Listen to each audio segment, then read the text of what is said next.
Video اگر اچھی لگے تو ویڈیو کو لائک کیجیے اور چینل کو سبسکرائب کیجیے۔ السلام علیکم ورحمۃ اللہ وبرکاتہ۔ اگر کسی کے پاس پانی اور مٹی نہ ہو تو نماز کیسے ادا کرے، نماز کیسے پڑھے؟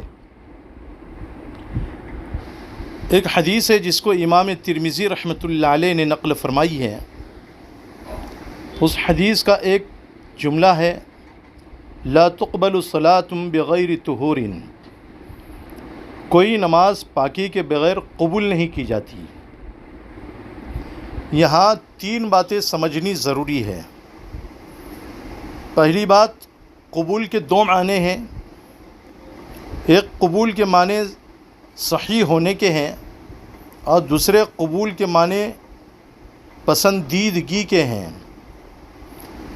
مثال کے طور پر حدیث شریف میں آیا ہے، لا تقبل صلاۃ حائض الا بخمار، کسی بھی بالغ عورت کی نماز قبول نہیں کی جاتی مگر اوڑھنی کے ساتھ۔ اس روایت میں قبول صحت کے معنی میں ہے، یعنی صحیح ہونے کے معنی میں ہے۔ یعنی عورت اگر سر چھپائے بغیر اوڑھنی کے، سر کو چھپائے بغیر نماز پڑھے گی تو عورت کی نماز صحیح نہیں ہوگی، اس لیے کہ اس کا سر بھی ستر میں شامل ہے۔ اور ایک حدیث ہے، من اتی عرافا فسألہ عن شیء لم تقبل له صلاۃ 40 لیلۃ۔ اس روایت کو امام مسلم رحمۃ اللہ علیہ نے نقل فرمایا ہے۔ حدیث کا ترجمہ یہ ہے کہ جو شخص کاہن کے پاس جائے، یعنی غیب کی باتیں بتانے والے کے پاس میں جائے، کہ جو جھوٹ باتیں سچ باتیں ملا جلا کر کے لوگوں کو بتاتا ہے، اس کے پاس میں جائے اور اس سے غیب کی باتیں پوچھے، اس کی نماز 40 دن تک قبول نہیں کی جاتی۔ اس میں قبول کا جو لفظ ہے، اس کے معنی پسندیدگی کے ہیں۔ اب اس بات کو سمجھنا ضروری ہے کہ نماز کے لیے شرائط کا پائے جانا ضروری ہے۔ اگر نماز کے لیے شرائط جو اس کے مقرر کیے ہیں اگر نہ پائے جائیں اور اس کے ارکان نہ پائے جائیں تو نماز صحیح نہیں ہوگی۔ اور دوسرے معنی قبول کے رضا کے ہیں، یعنی اللہ کے یہاں عمل کے پسندیدہ ہونے کو، جس پر اللہ تعالیٰ ثواب عنایت فرماتے ہیں، اس کو رضا کہتے ہیں، یعنی پسندیدہ کہتے ہیں۔ تو جب آدمی صحیح عمل نہیں کرے گا، ظاہر سی بات ہے کہ اگر کسی کاہن کے پاس میں جائے گا اور اس سے جا کر کے باتیں پوچھے گا تو ظاہراً اس کی نماز تو صحیح ہو جائے گی، مگر اس کے اوپر جو ثواب مرتب ہونے والا ہے اللہ کے یہاں سے وہ ثواب اس کو حاصل نہیں ہوگا۔ اب یہاں پر جو ہے ایک بات سمجھنا ضروری ہے کہ حدیث پاک میں یہ بیان فرمایا کہ کوئی نماز پاکی کے بغیر قبول نہیں کی جاتی، تو تمام نمازوں کے لیے پاک ہونا ضروری ہے، جس میں جنازے کی نماز بھی آ گئی اور سجدے تلاوت وغیرہ بھی آ گیا۔ جنازے کی نماز کے لیے بھی پاکی کا ہونا ضروری ہے اور سجدے تلاوت کے لیے بھی پاکی کا ہونا ضروری ہے۔ جنازے کی نماز میں چونکہ ایک چیز جس کو قیام کہتے ہیں، جس کا پایا جانا ضروری ہے، تو قیام اس میں موجود ہے، اس لیے جنازے کی نماز کے لیے پاکی کا ہونا ضروری ہے۔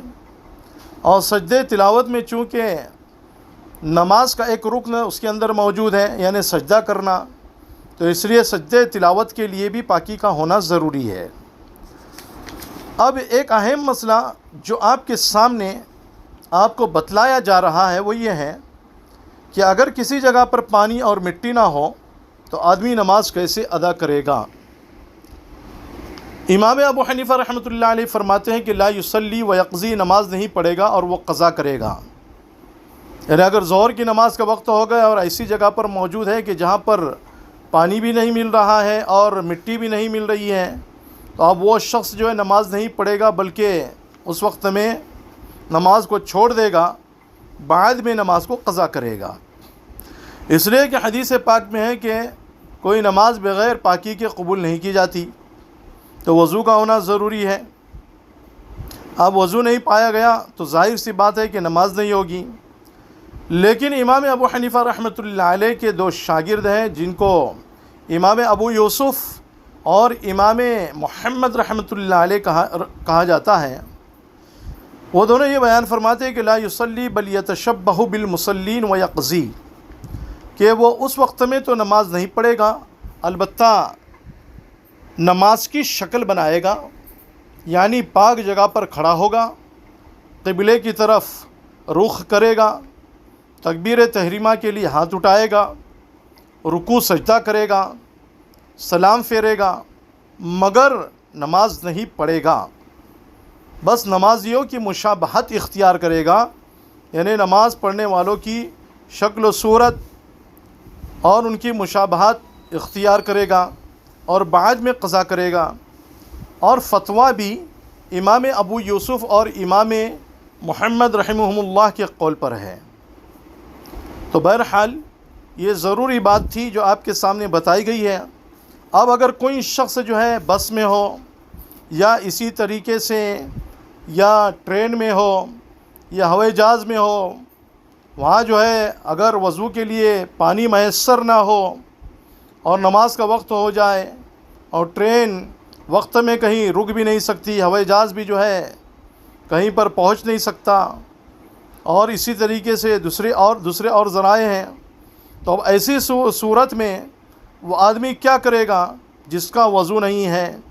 تو ظاہر سی بات ہے کہ اس وقت میں وہ نماز نہیں پڑھے گا، بلکہ نماز پڑھنے والوں کی مشابہت اختیار کرے گا۔ باقاعدہ جو ہے نماز نہیں پڑھی جائے گی بلکہ شکل و صورت اختیار کی جائے گی، جیسا کہ آپ کے سامنے ابھی بیان کیا گیا۔ اللہ عمل کی توفیق نصیب فرمائے۔